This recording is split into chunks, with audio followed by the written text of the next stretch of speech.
Welcome to Canada, y'all! Yay!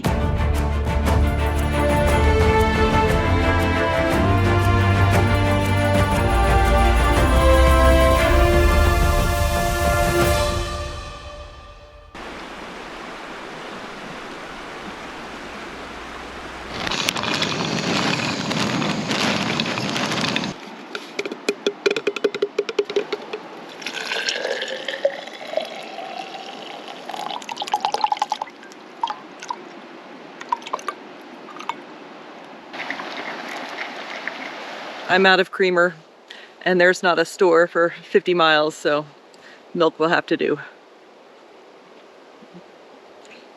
It's not as good as with actual creamer or heavy cream, but it's coffee. It contains caffeine. It'll do what I need it to do. And good morning to everybody. Where am I?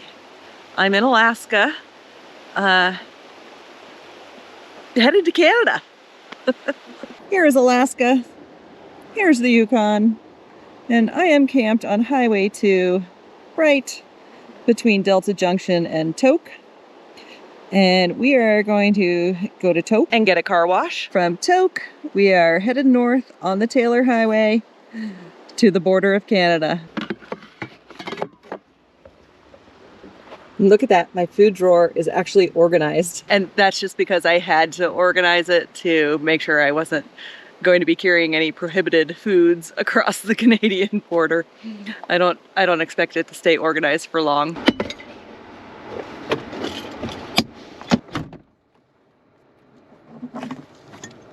All right, we're all loaded up. It's time to go to Canada. Aurora Har.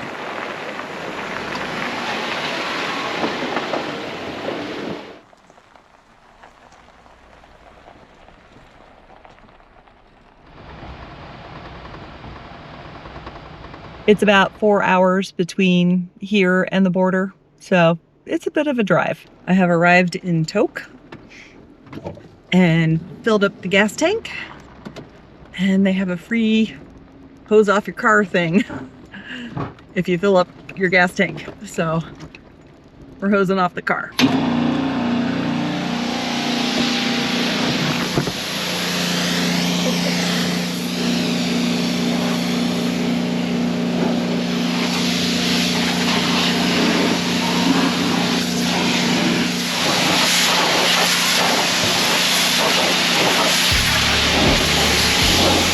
It's lunchtime, and I don't have very much food right now because I had to eat or get rid of a lot of stuff in order to cross the border back into Canada.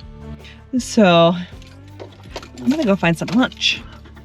Besides being known as the sled dog capital of Alaska and Main Street, Alaska, Tok is also known for being the car wash capital of Alaska.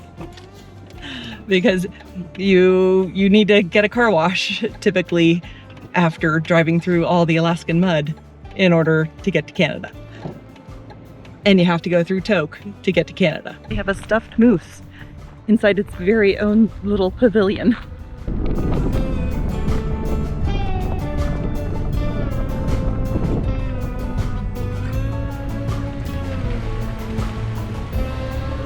Fast Eddie's restaurant looks like the place to be.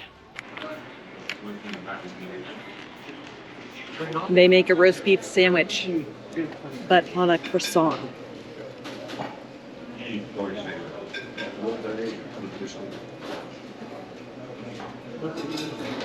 It's good. That was fantastic. Great little old-fashioned diner kind of vibe in there. It reminds me of restaurants from when I was a kid. Like, it's the same decor as you would find in your standard late 1970s, early 1980s restaurant. And this place has probably been exactly the same since then. It's time to hit the road again in our quest for Canada. And there's like not much of anything in the next like 150 miles. I stopped at this overlook on the way coming to Tok and into Alaska, and I'm stopping at it on my way out of Tok because you can see the fire. There's a really big wildfire burning near Tok, and it's right there. On my way down here, I was reading the sign and seeing that there was an overlook and it's nice and all of that, but the signs just talked about the bridge and talked about this truss bridge, and I'm like, that's not a truss bridge. But apparently where I'm standing right now is where the old truss bridge was. They tore it down and built a new bridge because it got old, but it took me a while to get that.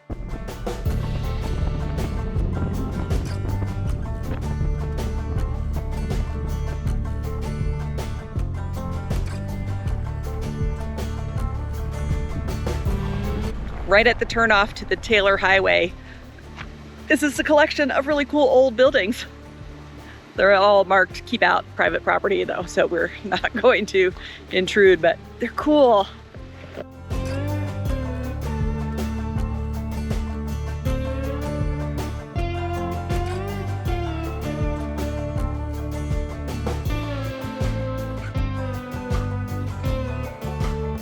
The Taylor Highway starts out just going up, quite up.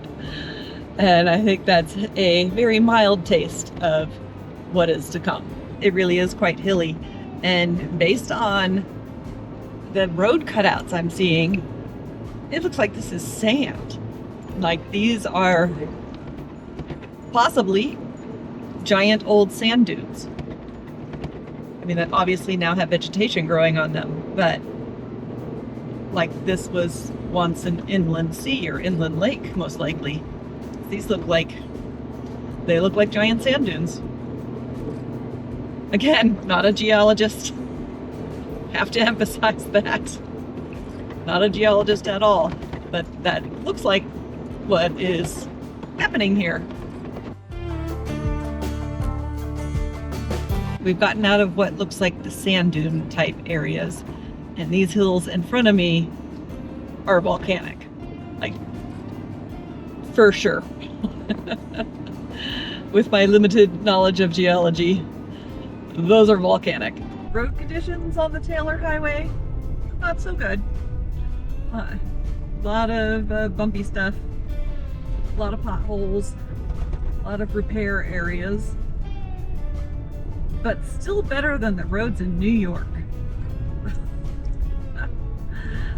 Guys, if Alaska can have their roads in better shape, New York certainly has the resources to get their roads in better shape. We're coming up into Chicken, Alaska, which apparently has a population of like 23 and 7 in the winter. I'm gonna see if we can't find some ice cream. Just what you would expect in the middle of nowhere in Alaska. Got some ice cream.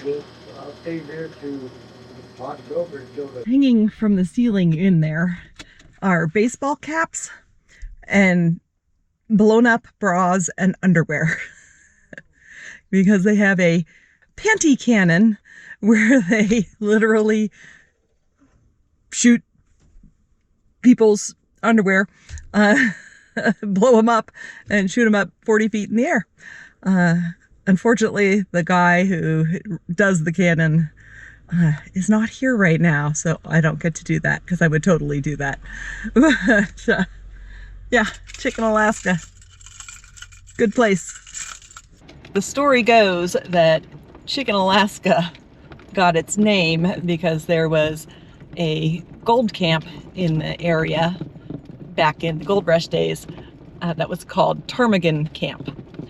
And when they went to incorporate the town, they wanted to call it Ptarmigan. But nobody could spell ptarmigan for the paperwork that they needed to do. So they settled on chicken. And I think that's perfect. And here's one of the many giant chickens in town.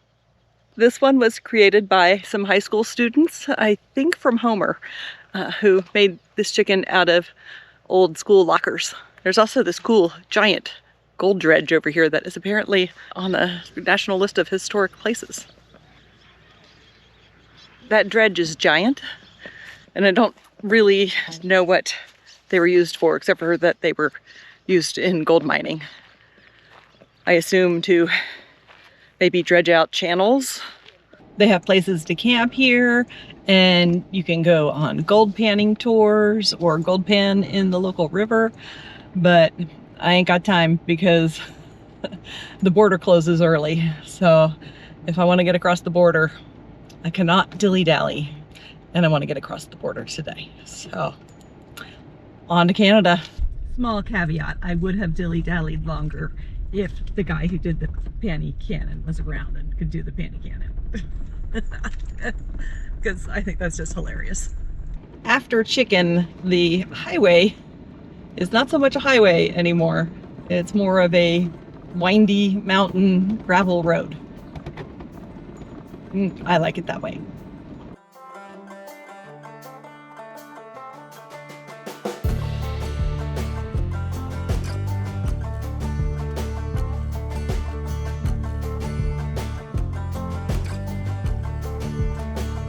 Beautiful valley.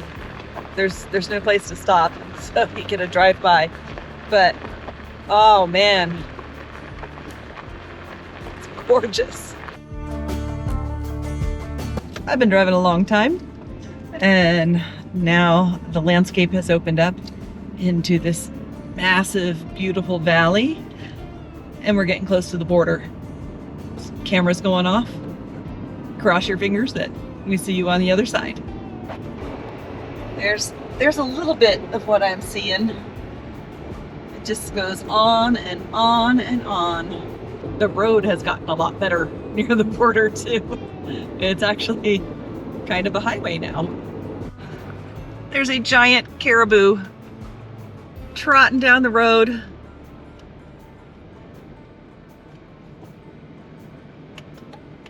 There he goes. Okay, for real now, camera's going off. Unless I see another caribou.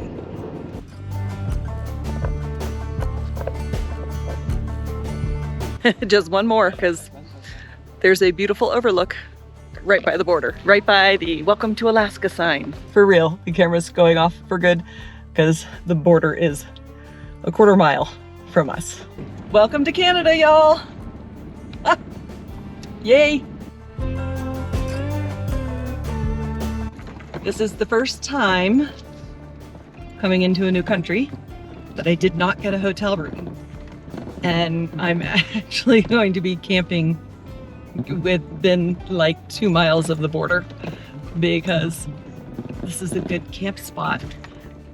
And I have noticed that they don't seem to really care whether I have a place to stay or not. There's somebody else back here who's taking what I suspect is going to be the best spot. They got here before I did. But there was going to be plenty of awesome spots up here.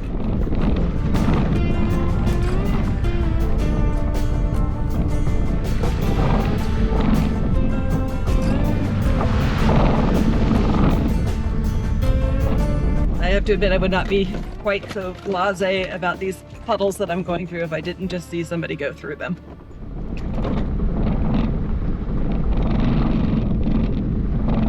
Just talked to the fellow that has the good spot, and that is the best spot because it's got a lovely view.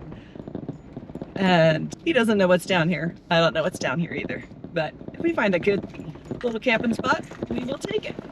This'll do. This is very not bad. I bet there's going to be an amazing sunset and amazing sunrise, but I won't be able to stay up for either one of those. I think sunset's at around 1 a.m. and sunrise is around 3 or 4 a.m. I won't be awake. I have the windows blacked out, and I have my bug screens on my rear windows so I can get a little fresh air. And I am hearing thunder So I suspect it's probably going to rain up here soon. And I don't want to be standing around out here with thunder. So I'm going to grab an apple and a couple of snacks from the fridge and dive into the Jeep.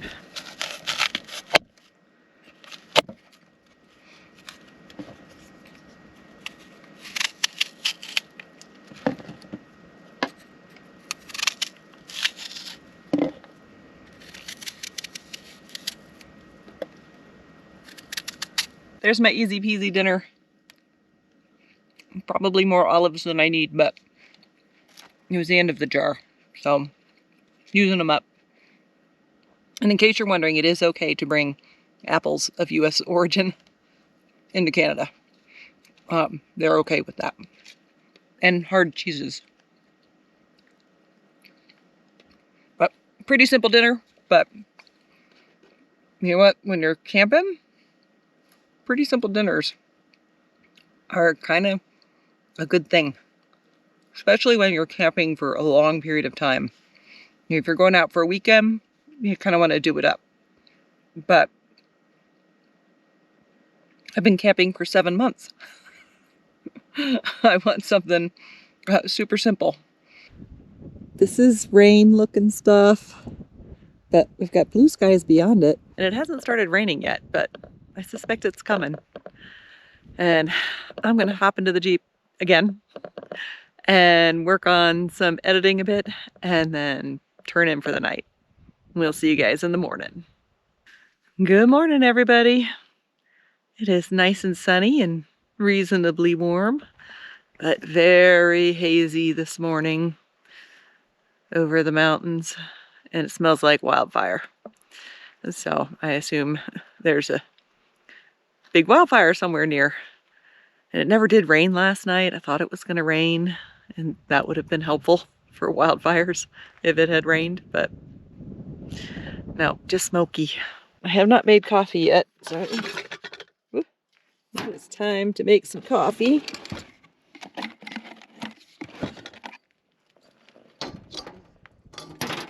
It's really hard to do that with one hand. Let's try that again. There we go.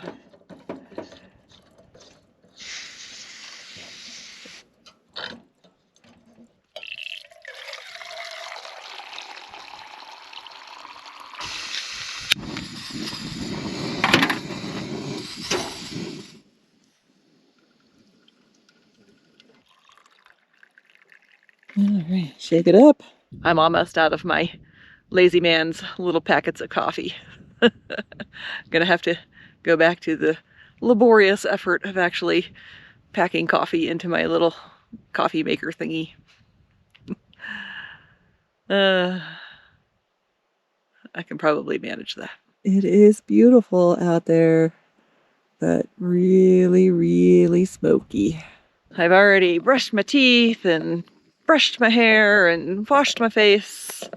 All of that is taken care of.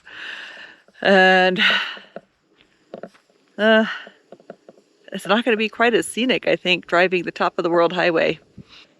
It's going to be hazy and smoky.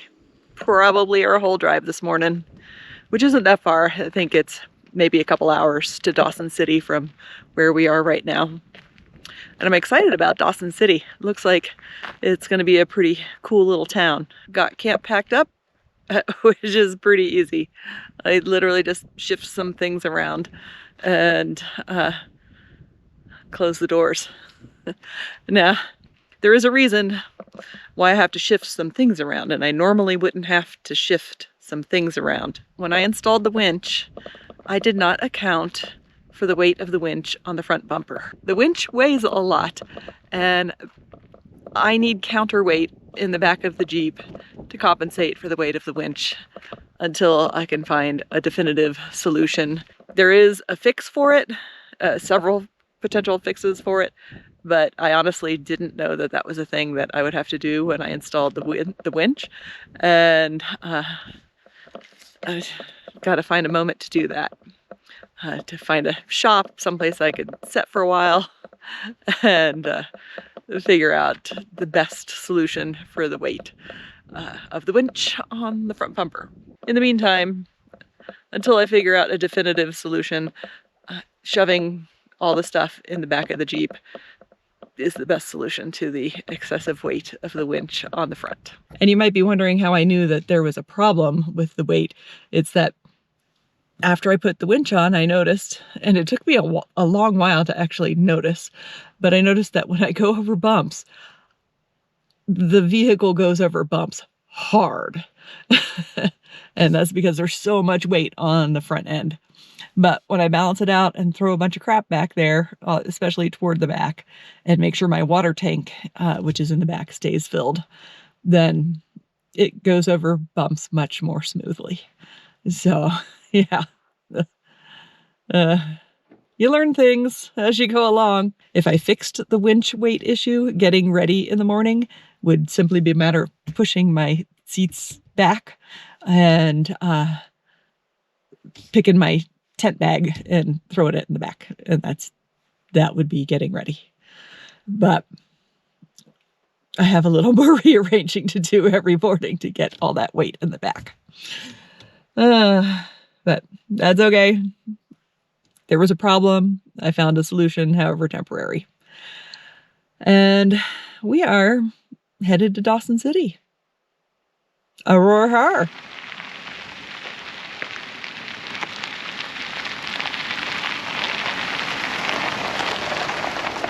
Puddle.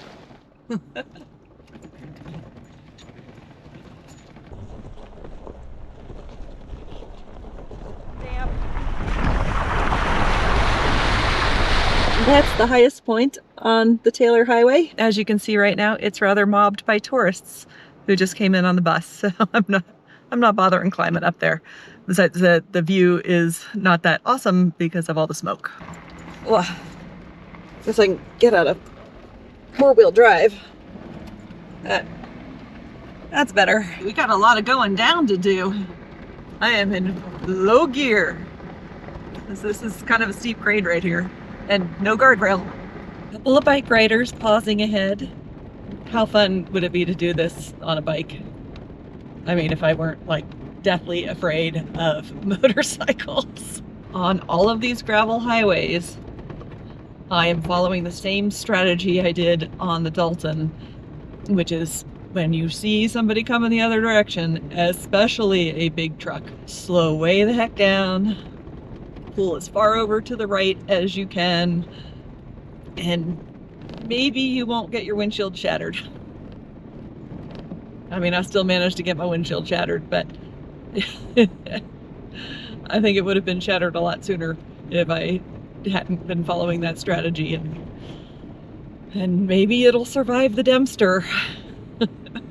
I'm taking a little turn off the main highway down 60 Mile Road. Hopefully I don't have to go 60 miles to see something, but according to the book, there's some old mine workings back here that might be interesting to look at, but they don't say in the book how far down this road you have to go. So we'll go down a little bit and see. I found this kind of rock quarrying area, but I don't see any cool old mining equipment. So headed back to the main road. It is force of habit to use my blinker. I mean, there's nobody. There's nobody. There's nobody. I'm notifying the wildlife and the trees that I'm turning. There's a moose. Oh, she dived off into the woods. Canada has already produced a caribou and a moose. Technically, I guess the caribou was still on the US side of the border, but it was really close to the Canada border.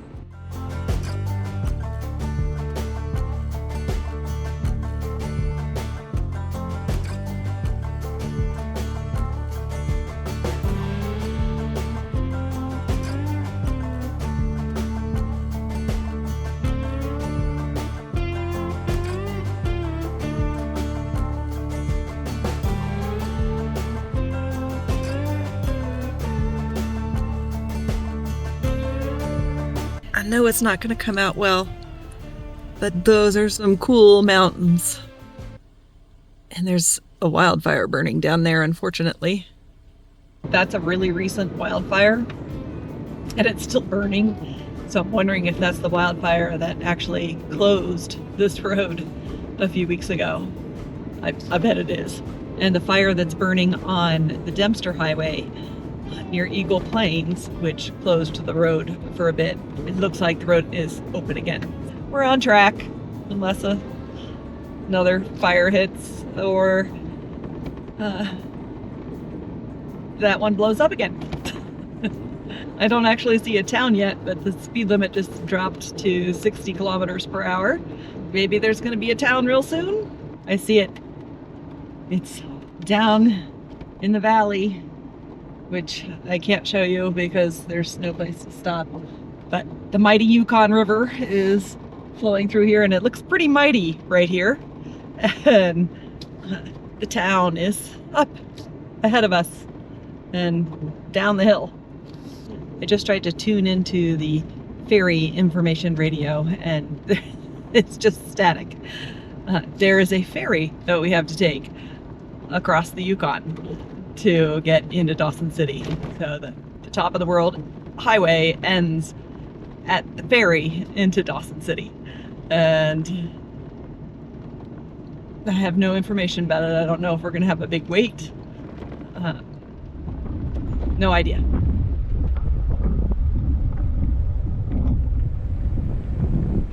They're loading the ferry on the other side right now. I don't know how many cars the ferry holds, but that's Dawson City.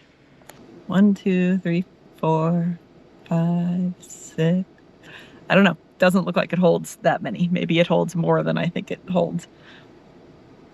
But it's a very short ferry. It just literally has to go across this small section of the Yukon River. Because there's no bridge here and you have to take a ferry, the only time of year that you can get to Dawson City from Alaska is in the summer, because the Yukon freezes up in the wintertime. And I don't think it freezes up enough to make an ice bridge. Pretty sure there's not an ice bridge over here in the winter. Here it comes, and that ferry has to seriously power up to overcome the flow of the Yukon. And look behind it, big landslide back there. It is very interesting to me that their dock is literally just a plowed out section of dirt. It looks like it's holding only like 7 or 8 vehicles, so I may be getting the next ferry.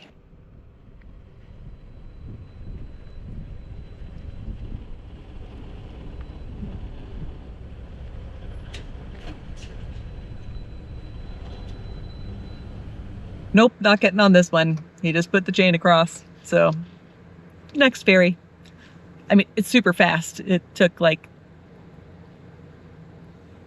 I don't know, maybe 10 minutes between them finishing loading over there, crossing the river, and unloading and reloading. So, another 10-minute wait. I think we're good. All right, the ferry is back. It's our turn.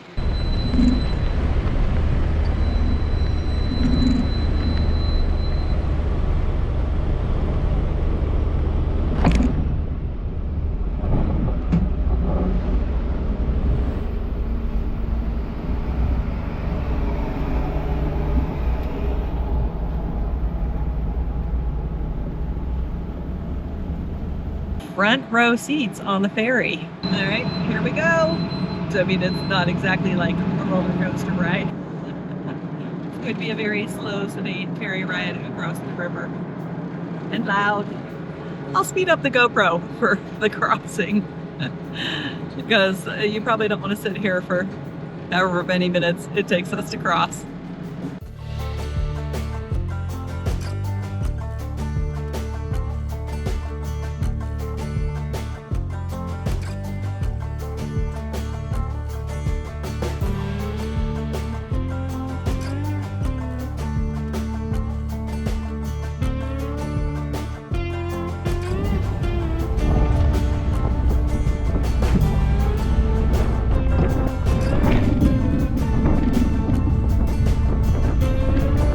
We have made it to Dawson City, and the ferry crossing was fun. I really enjoy ferries because I grew up someplace where there's ferries. And it reminds me of my childhood.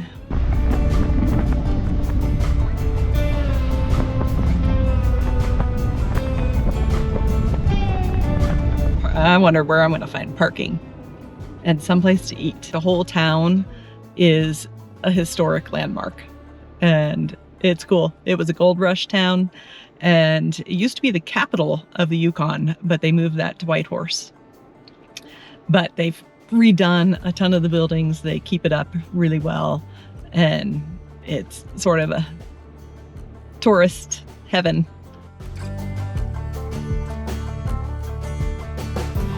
There's a reason this is on the National Register of Historic Places, because it's cool. Seriously, the most Old West town of Old West towns.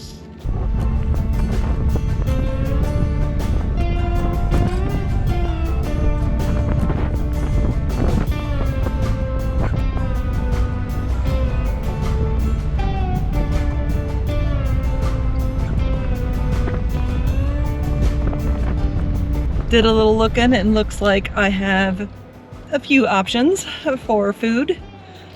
But realistically, the one I'm gonna choose is whichever one I can park closest to.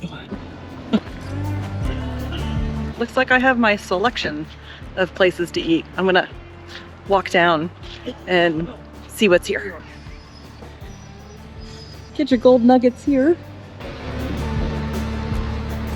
Kind of aiming for this bistro right here. They have sandwiches and stuff, but there's a taqueria right down the road. That sounds better. Just across the street from our taco place is this nice little gazebo. I spied a picnic table in the shade, so that's what we're aiming for, because it's kind of hot. Oh. I mean, the weather actually is pretty pleasant, but it's hot in the sun. Tacos. It's actually getting kind of later, and this is going to serve as lunch and dinner. And then I'm gonna go find a camp spot.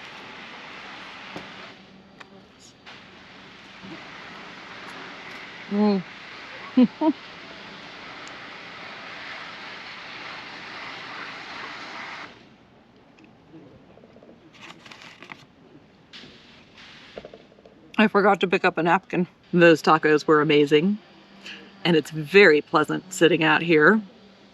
But I think it's time to find a camp spot for the night. I'm gonna look at the iOverlander and find a spot. And don't worry, I'm coming back to Dawson City tomorrow and doing a proper explore of the town. But for now, gotta find a camp spot.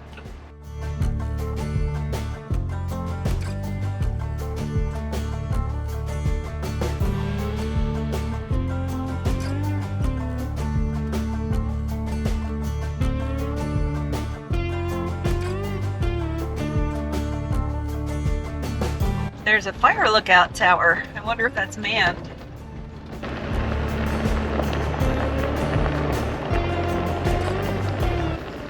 It's manned. There's a little cabin and a vehicle in front of it. I hope nobody's in this spot, because we're gonna have an amazing view if I actually get this spot. The condition of the road should keep out all the sprinters and motorhomes and stuff. I got the spot, and it's good. There's a lot of rain clouds and rain happening right here to obscure the mountains. If the rain clouds go away, we are gonna have a magnificent mountain view. I had to work a little bit to get the Jeep level, but it's kind of level.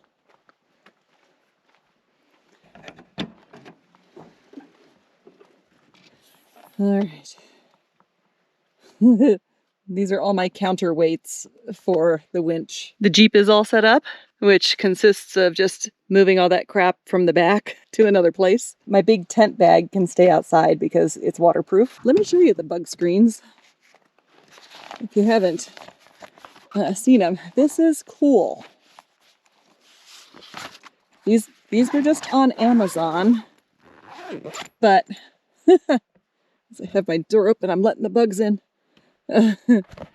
But so this is the inside, so you can completely black them out and you just unzip them and then you have bug screen. Oh, and I put a window thingy in the front window.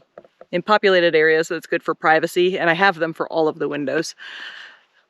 But here, this far north in the summer, it's to keep the sun out. She's all ready for night. And I think I'm calling it for the night.